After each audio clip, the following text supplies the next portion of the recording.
Assalamualaikum warahmatullahi wabarakatuh. Perkenalkan, nama saya Astuti. Di sini saya akan membahas materi mengenai implementasi strategi, isu-isu pemasaran, keuangan atau akuntansi, lead bank, dan sistem informasi manajemen. Selanjutnya ada beberapa pembahasan. Yang pertama, menerapkan isu-isu strategi pemasaran. Yang kedua, menerapkan isu-isu strategi keuangan atau akuntansi.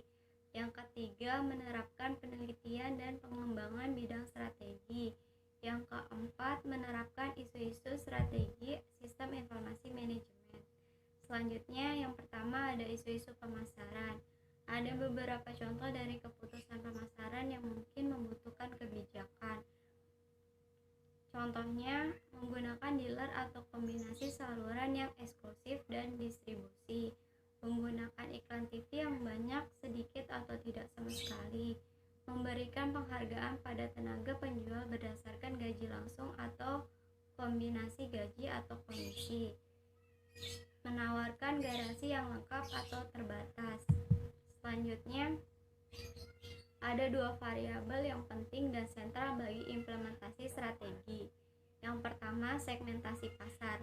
Segmentasi pasar adalah variabel yang penting dalam implementasi strategi karena memiliki tiga alasan utama. Yang pertama, strategi seperti pengembangan pasar, pengembangan produk, dan diversifikasi membutuhkan peningkatan penjualan melalui adanya pasar dan produk baru. Yang kedua, segmentasi pasar memungkinkan perusahaan untuk beroperasi dengan sumber daya yang terbatas karena produksi massal. Yang terakhir, keputusan segmentasi pasar secara langsung mempengaruhi variabel bauran pemasaran produk, distribusi, promosi, dan harga. Selanjutnya ada positioning produk. Positioning merupakan pengembangan skema representasi yang mencerminkan produk atau jasa Anda dibandingkan dengan pesaing dalam dimensi yang penting bagi kesuksesan dalam industri. Selanjutnya ada isu-isu keuangan atau akuntansi. Ada 5 poin penting. Yang pertama, mendapatkan modal untuk implementasi strategi. Yang kedua, proyeksi laporan keuangan. Yang ketiga, anggaran keuangan. Yang keempat, mengevaluasi nilai dari suatu bisnis. Yang kelima, menentukan apakah perlu go publik. Selanjutnya ada isu-isu penelitian dan pengembangan atau lead bank. Ada 3 pendekatan yang dilakukan dalam lead bank, yaitu yang pertama menjadi perusahaan pertama yang memasarkan suatu produk dengan teknologi baru. Yang kedua, menjadi peniru yang inovatif dari sebuah produk yang sukses sehingga meminimalkan resiko dan biaya awal. Yang ketiga, menjadi produsen yang berbiaya rendah dengan cara memproduksi produk yang serupa secara massal namun lebih murah dari produk-produk yang baru ditawarkan oleh perusahaan lain. Adapun kebijakan lead bank dapat meningkatkan usaha implementasi strategi dalam hal menekankan peningkatan produk atau proses, menekankan pada riset dasar atau terapan, menjadi pemimpin atau pengikut dalam lead bank. Selanjutnya, ada isu-isu sistem informasi manajemen.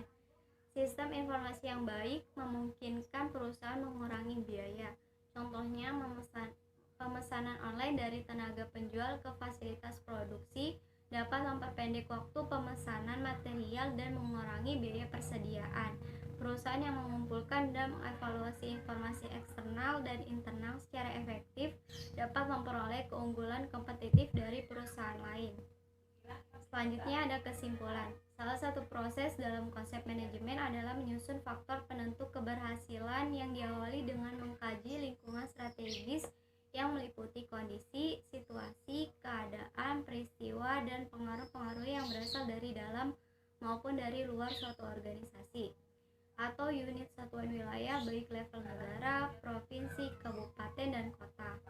Analisis lingkungan dibutuhkan agar perusahaan mampu menentukan tindakan preventif dan antisipasi atas perubahan-perubahan yang terjadi sehingga perusahaan dapat cepat beradaptasi terhadap perubahan-perubahan tersebut dan menjadi perusahaan yang mampu bertahan di tengah kondisi lingkungan yang sangat rumit.